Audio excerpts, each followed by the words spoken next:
Well, in the old saying of the movie, it's Friday, you ain't got no job, you ain't got shit to do. Well, I got something to do, and that is, of course, give you guys some awesome reviews. So, as I said, because it's Friday, we have, of course, we continue with more with New Japan Pro Wrestling with World Tag League.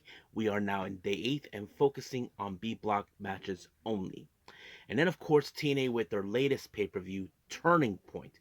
We feature, of course, the Knockouts World title in a 2 out of 3 falls match. It's a rematch between Masha Slamovich and Jordan Grace. So that's going to be a lot of awesome to see. And, of course, the main event, Nick Bennett will defend the TNA World title against Eddie Edwards. But the question does remain, will the system regain the world title or Nick Bennett's reign will supreme? That is a question we will have, but they also have the annual Turkey Bowl match, and I'll get to that in a bit. And of course, we're going to see who levels up on this latest episode of NXT Level Up. But first things first, as you all know, while World Tag League is still happening, Stardom continues with more of the Goddesses of Stardom Tag League. As you know, their tag league, they're almost wrapping up. We're about to see who's going to walk out from, of course, both. Going to see who will advance more. So we're getting closer to the end. That's going to be a lot of fun to watch. And of course, we cap up our episode with some news updates to give you guys updates what's been happening in the world of pro wrestling, such as what events the promotions are throwing out, who's booked, what matches are set, including developments that are happening in the world of pro wrestling as we speak. So, let's get ready for another episode of Deleted Wrestle Zone.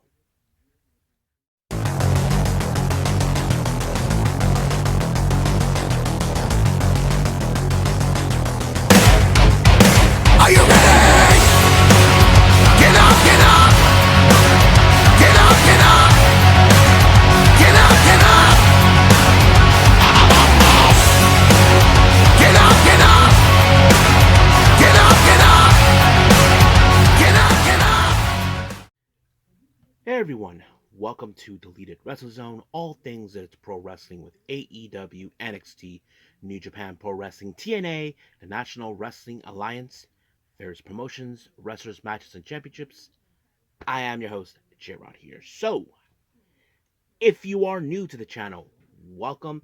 This is a channel where we do a lot of pro wrestling reviews from various promotions, not only here in the United States, but also in Japan, Mexico, Canada, Europe, the UK, anywhere in the world where pro wrestling is not as big, but it continues to grow. We also, of course, do discussion videos, talk about various topics such as the wrestlers themselves, the promotions, factions, storylines, whatever we want to talk about. We also, of course, do more news updates. If certain information was unable to be on this episode, we could either put it on the next one or on a separate video by itself. We also, of course, do real-timing news updates to keep you guys on alert if something has happened in the world of pro wrestling that needs to be addressed ASAP. We also, of course, got the Unagi Sayaka Watch and various other cool wrestling content as well. So if you like what you see, please subscribe to us. So click on that subscribe button. You'll be getting a lot of daily reviews and other cool wrestling content as well. But if you like this episode, please give us a like on the like button or a nice comment in the description down below. Now, all introductions aside, it's time to get high. Well, not really, but you know what I mean because it's Friday. So, let's begin with our very first review, and I believe this is from Stardom.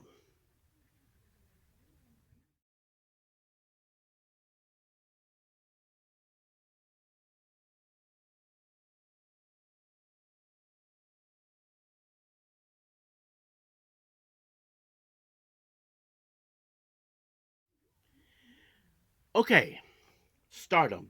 We continue with more of Goddesses of Stardom Tag League. We are now in day 13. This took place on the 24th of November in Koriyama. So we will see how things will grow. But first, our first match is the Blue Goddesses block. We have EXV members Rian and Waka Tsukiyama taking on former New Blood Tag Champions Wingori, Saya Ida, and Hanan. Now, so far, so good. They have been able to hold on as possible with just 5 points, while, of course, EXP remain in four. You would expect a whole lot, but it was, of course, Hanan who was able to pick up the win with, of course, the Hanan special on Rian, giving them their next 2 points with a total of seven, having EXV remaining at four. Now, our next match is a non-tournament match and is a three-way match. We have rookie Matoi Hamabe versus Azumi versus Natsupoi. Now, you probably ask yourselves, how come Natsupoi is in the singles match? Well, you probably can guess Sayuro Noi was unable to be there due to the fact of her other commitments and stuff like that.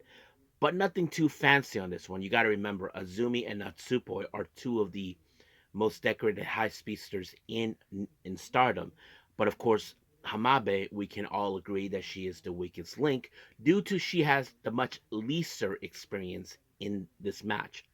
But of course, it was Azumi who picked up the win with the Azumi Sushi on Hamabe, and just like that, it was over. Now let's jump in back with another Blue Goddesses block match. Our first team is, of course, Devil Princess, members from Hate, consisting of Zuza Inaba and Rina. They take on God's Eyes, Lady C, and Hina. Now, of course, many of you know that Rina and Hina are twin sisters, so basically you can tell this is a rivalry between the two. And that kind of always will play out in some capacity. Now, of course, we can see Lady C, who is the tallest, will use her strength to apply. But when it comes to both well, the combination of of Inaba and being a karate expert, Rina and Hina both judo experts, that will play it out in some capacity. But however, it was Hina who picked up the win by pinning, of course, Azusa Inaba just to pick up the win. Now, because of this, they could issue another challenge for the New Blood Tag Team belts. That's something we could wait and see, possibly after the tournament. But nonetheless, of course, they gave themselves another 2 points with a total of four, leaving, of course, Devil Princess remaining at eight. Now we jump into our another non-tournament match. We do have, of course, a four-way tag team match. We have, of course, former tag champions, former tag league winners, FWC, Kokuma, and Ozuki versus God's Eye, consistent of Saki Kashima and Suri, versus Neo Genesis, Miyu Amasaki, and Mei Sita, versus Hate Supreme, our current tag champions, Tekla and Momo Watanabe. But what was interesting prior, but while everybody was coming out, there was a moment you see, of course, Kokuma and Azuki was just sitting down in some chairs, just chilling. But what's also funny is that Kashima decided to grab a camera and decided to, of course, videotape some moments. There's a moment where there's like a clip in the corner of the bottom right corner, calling it Kashima Cam. She just grabbed the camera, goes wherever she goes, and then she passes it to Kurara, later named Kurara Cam. I thought it was very fun. But however, when it comes to this match, you got to remember there's a lot of strengths in here. You look at, of course, Amasaki and Mei, they're currently champions in their right with the high speed and the future belt. That's always been the thing. But when it comes to, of course, our current tag champions, they're the ones with the belt. If anybody pins them, they do get an opportunity of the titles. That's always been the thing. But when it comes to four ways, it's chaotic. You wouldn't expect a whole lot. But this match ended surprisingly with Kashima applying the Kishi Kase onto Mei Sita, and just like that, it was over. Now remember, Saki Kashima is a two-time high-speed champion, so I wouldn't pass by her if she made this choice to issue another challenge for the high-speed belt against Mei Sita. That is something that we could definitely see. Now, our next match is another Blue Goddesses, of course, block. We have Sakudaman, consistent of Cosmic Angel members Aya Sakura and Yuna Mizumori, taking on Neo Genesis, Suzuki, and Starlight Kid. So, of course, you would think because of the combined forces of both Zuzu and Kid, it's always been a factor. I mean, Aya Sakura, well, she is about to reach almost, well, she already passed 1 year of being a pro wrestler or so. But yes, so she may have tried to put a little bit of her karate moves, but unfortunately, it was um Starlight Kid with the Black Tiger leg killer onto Mizumori to give themselves their next 2 points with a total of 9, leaving, of course, Sakura Daman with just only 4 points. Now, our last 3 remaining matches are, in fact, part of the Red Goddesses block, so bear with me. Our first match, we have, of course, God's Eye members, Rana Yagami and Tomoka Inaba. They take on Peach Rock, Momo Kogo, and, of course, Mai Iwatani. Now, of course, we're going to see some interesting striking capabilities from both these ladies. That's always been a play out in this whole thing. But, however, it was Tomoka with a Michinoku driver that landed onto Momokoko, giving them their next 2 points. Both teams are now tied in themselves with 4 points, so that plays out pretty well. Now, our next match, this one is a very interesting one, and I think many of you may want to learn more about this one. BMI 2000, consisting of Hate members Raka and Natsuko Tora, taking on, of course, Cosmic Angels Sayaka Kurara and Tam Nakano. Now, you can tell by this match there is no love lost between, of course, both these teams, but most specifically, two of the most decorated leaders in their own remaining factions. Of course, Natsuko Tora hates Tam Nakano. She would love nothing more to destroy her. But what makes it interesting is Kurara, who has to deal with an opponent who's a bit more bigger, more stronger than her. I mean, of course, we all know her spears are flawless. That's always been the play out by her. But however, Kara did it again. She pinned Raka, and just like that, it was over. But of course, Raka cannot believe that she got pinned by her. Now, she could say that this doesn't mean squat, but in reality, it does. She did pin her. So that kind of plays out pretty well, too. But of course, once again, she does another promo at the post match. I don't know what she said, but I'm glad she was happy.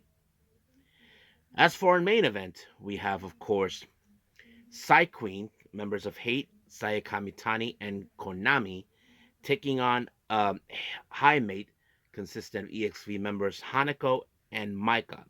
Now, of course, there's no secret to deny that Maika and Kamitani have a bit of a history. They've been rivals for a long time, of course. That's always been the case. And I'm sure Maika hasn't forgotten the betrayal from Kamitani, costing her the red belt to Natsuko Tora. That's always been the thing that kind of plays out as well.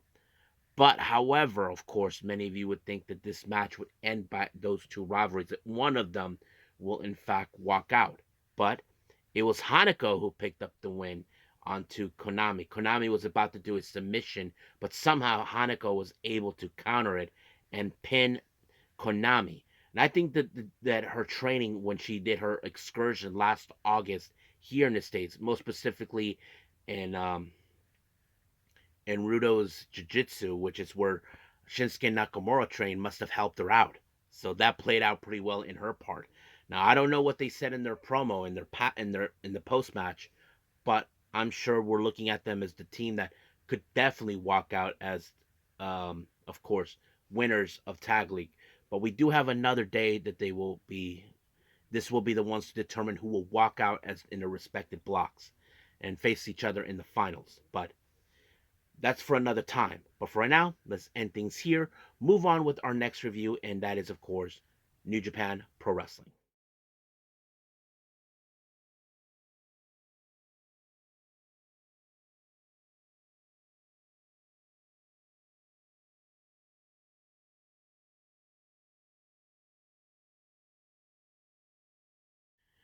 All right, we continue with day 9 of New Japan's World Tag League. So we're only going to focus on A block matches only. So let's see how this one rolls up.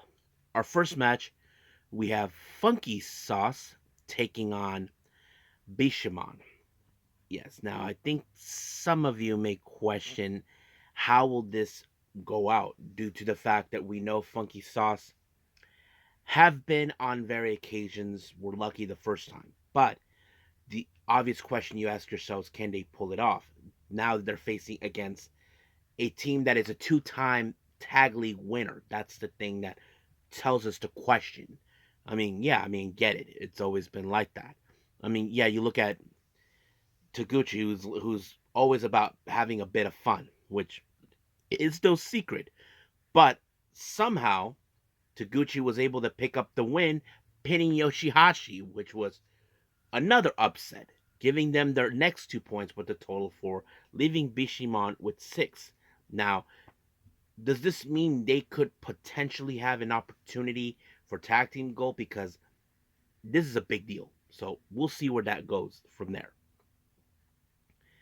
Our next match, we have Tommy Akihama and Shota Umino taking on the Bullet Club War Dogs, Sonata, and the loudmouth crybaby Gabe Kidd. Now, according to what Stuart Walker said, apparently Kidd said that his aim is on Shota Umino. Now, some of you may question why. Simple. He wants his spot in Wrestle Kingdom where he will face Zack Sabre Jr. Gabe Kidd will do whatever it takes to get what he feels is rightfully his because he's a big crybaby. That's why. So he's aiming for him. But did that work? The obvious? No, because a part of me would think there is some tensions between both Sonata and Gabe Kidd. I don't think Sonata gives a shit about, of course, what Gabe Kidd wants.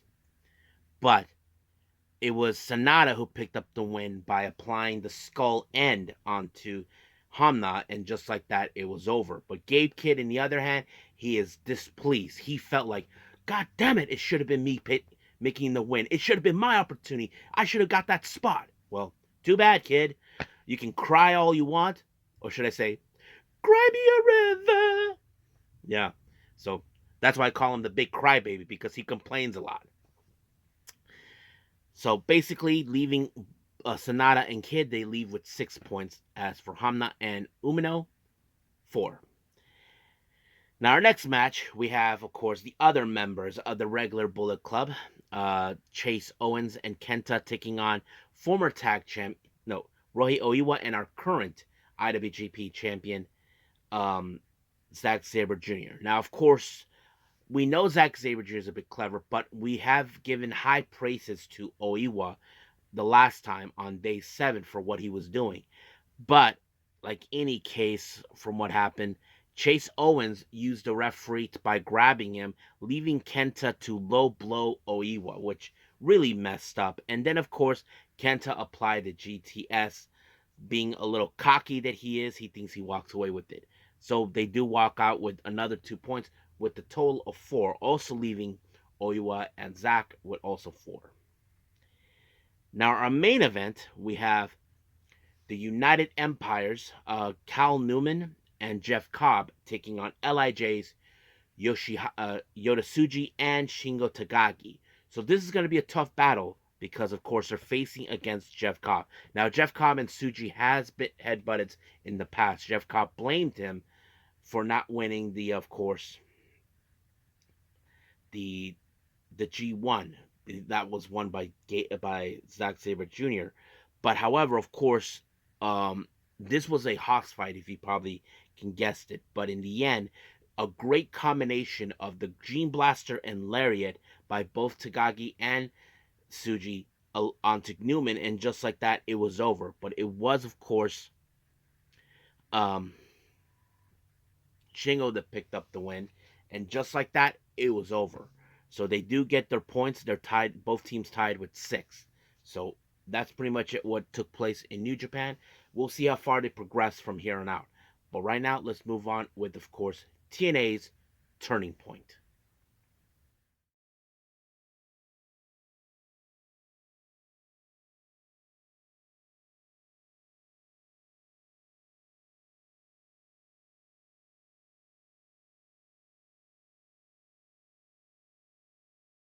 Okay, TNA Turning Point. I have to say, I was thankful that I was able to do this one because I wasn't too sure. But I'll explain more about this at the end of this video. Now, our first match, we have Mike Santana versus Frankie Kazarian. How we got here for this match is simple. As you all know, it's all about the TNA World title.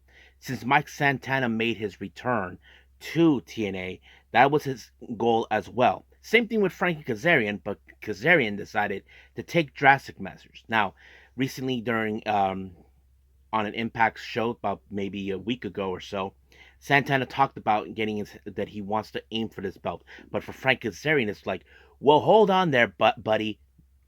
You don't have a right to say that because he thinks, in his own perspective way, he has a call your shot gauntlet trophy where automatically he has a say in it. But I don't think Mike Santana gives a rat's ass about that. That's one of the things about him. But of course, that's what led to this match. Now, of course, you would think that Frank Kazarian will look for ways to ensure that he will derail him, to set him back. But it did not work until Mike Santana applied the spin the block and knocking him out completely. Now, our next match, we have the Turkey Bowl match. Now, those who don't know, there's a tradition that they do in TNA for a long time. Basically, the loser has to wear a turkey outfit. Yeah. So basically, whoever gets pinned is the one who has to wear it. Here's who we have.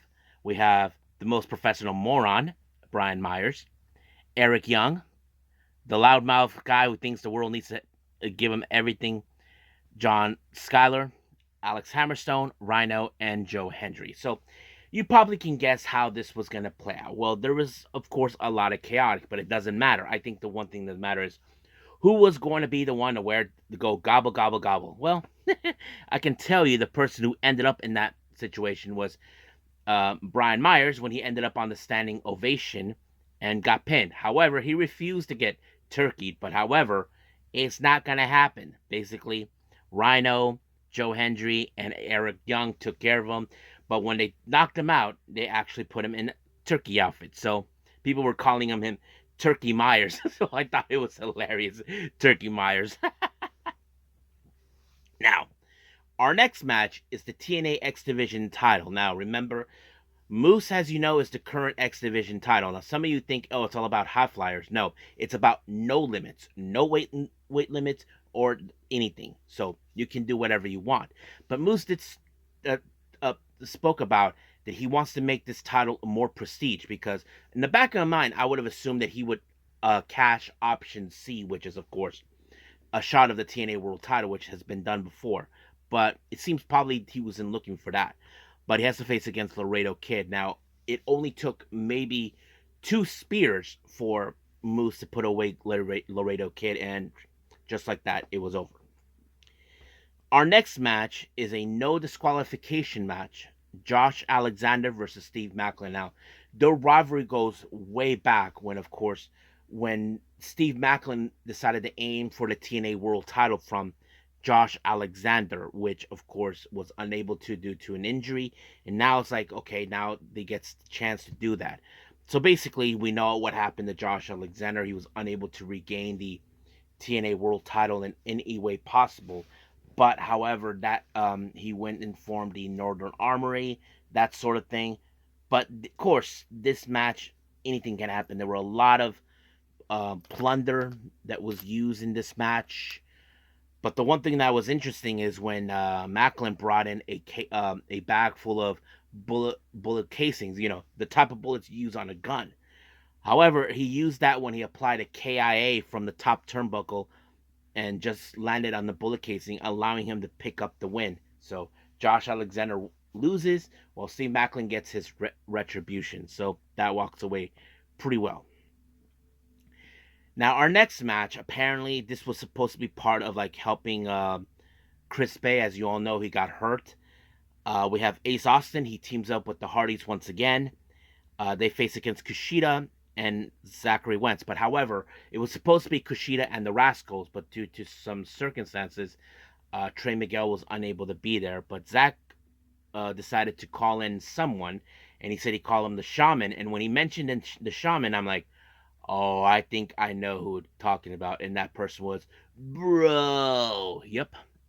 Matt Riddle. So it was very surprisingly that he made his appearance. I don't think anybody expected it. I mean, I know some people would think, doesn't mean he's with TNA. If he decides to sign with TNA, I don't think it's a problem. But I know because of his previous past, and that's another conversation for another time. That's something we will talk if things progress, but we'll see. But anyway, The match was pretty good. I think many of you must have thought in the back of your heads that this match was gonna be Kushida, Zack, and of course and Riddle, but no. I thought this match was pretty good. We did see a great cohesion with Austin and Hardy's, because you ask yourself, okay, I think there was one thing that I think Tom and of course Matt Rinwall had to agree upon. How prepared are the Hardys and Ace, because they were expecting Kushida and the Rascals, but it's Kushida, Zachary Wentz, and Riddle. So I think that kind of plays out in a well. But I think many of you think, okay, maybe this makeshift would work, but nope. It was of course Jeff Hardy with the Swanton onto Kushida that allowed them to pick up the win. So just like that, it was over. Now our next match, well, not a next match. Well, as you know, they announced for their upcoming event starting in 2025, Genesis, that will take place on the 19th of January of 2025 in Dallas, Texas. So that's going to be a lot of fun to watch. So we'll get to that.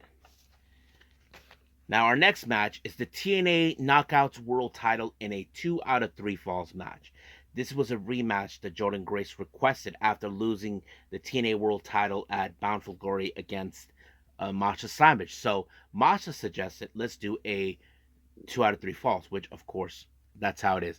Now, what's predictable is who's going to be the first one to get the first fall. Well, the first fall came from Grace when she applied a pinfall.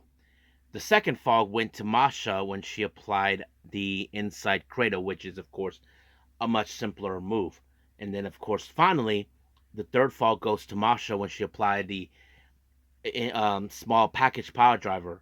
But what you guys don't know, before the match ended, Rosemary was watching. I wouldn't be surprised that she aims for the TNA World Knockouts World Title. That's something I definitely think it would happen. But Masha Slamovich defends the belt well. Let's see what happens from here on out. Now, our main event, we have the TNA World Title, Eddie Edwards versus Nick Menace. Now, this match happened because, of course, Brian Myers pinned Nick Menace, and that gave him the opportunity to have a shot of this belt. Now, of course, the obvious thing is the system was going to get involved. Alicia gets involved. Oh my God, this was stupid. So that kind of plays out in a way. So, however, this is what happened afterwards. While Mena takes out Edwards, here comes Turkey Myers intending to help out, of course, Eddie Edwards. But out of nowhere, once again, JBL shows up and gave Turkey Myers a clothesline from hell. So the obvious question, I think many people are questioning. So the obvious thing is this. Menace says that there's nothing going on between him and JBL. But the real question is there something going on that we're not seeing? Is Nick Menace really involved? Or Nick Menace just doesn't know what really is happening, but he's not too sure? We're not sure at all. But this allowed for Nick Menace, of course, to apply the Danger Zone to retain the belt. And I think the obvious question is this, that I think the system has to question, what is JBL's business now? It's twice that he already, of course, involved himself with the system. So I wouldn't be surprised that they're demanding that he needs to stop getting involved. But we'll see what happens from here on out. I think that's pretty much it with TNA Turning Point. I believe it's time to move on with NXT Level Up.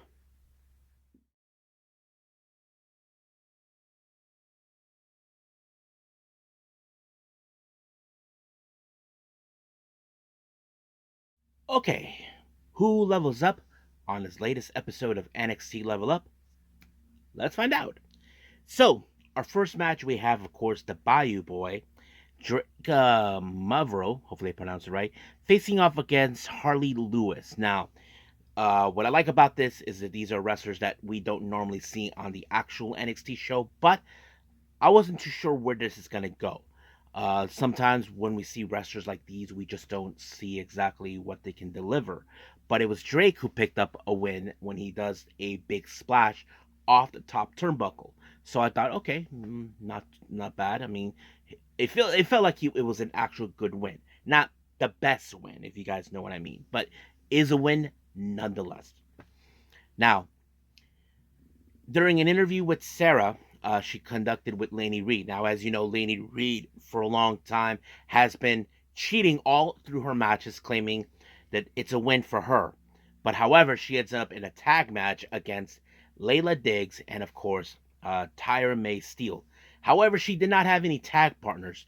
But of course, Kaylee Armstrong decided to step up to be her tag partners to deal with people like Tyra and of course Layla. So we'll get to that match right now.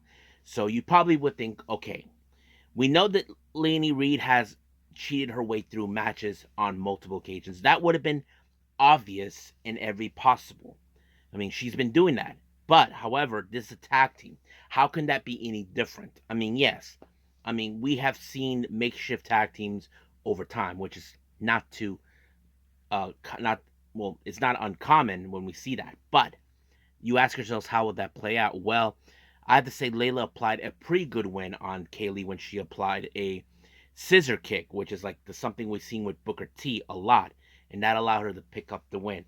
But however, later on we did see Layla and Tyra were happy with their win, but Laney Reed, who is the kind of person who can't stand losing, attacked Layla from behind. But sooner or later, Layla and Laney will meet up again to face off each other. Now, before our main event, we did see little interaction with Cutler James and Dion Lennox. As you know, with Shiloh Hill, they had, of course, a fantastic win when they defeated Gallus. But now it seems that Uriah Connors and Kale Dixon are attempting to run their mouths, thinking that, oh, it was just pure luck, you know. But they were not going to take that nonsense anyway. But of course, when it came to the match, you would think, okay, we know that Cutler James and Dion Lennox were lucky when they defeated Gallus. But of course, we did see a very interesting moment where Cutler James got insecurity by Uriah Connors, but it was Kale Dixon who applied the pinfall with the schoolboy onto on James, but he used the tights to win the match, like thinking that your run is run out. But sooner or later, James and of course Lennox will get back at that match. So we'll see where that leads us from there. But as of right now, we'll end things here with NXT Level Up and move on with, of course, our last and final thing, news updates. Well, I hope everybody enjoys this episode. Coming up, now many of you might have thought, how come there was no AEW Rampage? Well, I did not know it was going to happen either before or after Collision. So I don't know. I decided to wait for it. I haven't decided yet. I do know there's another Stardom event happening. I think this is where, of course, the who wins the red goddesses block and the blue goddesses block. So I think that's pretty much it. So we'll see what happens. I don't know. So we'll go from there. But for now, we'll end things right here, and I'll see you guys in the next DWZ time, same DWZ channel. I must bid all of you adieu. So, goodbye. Mwah. And have a nice day. Bang.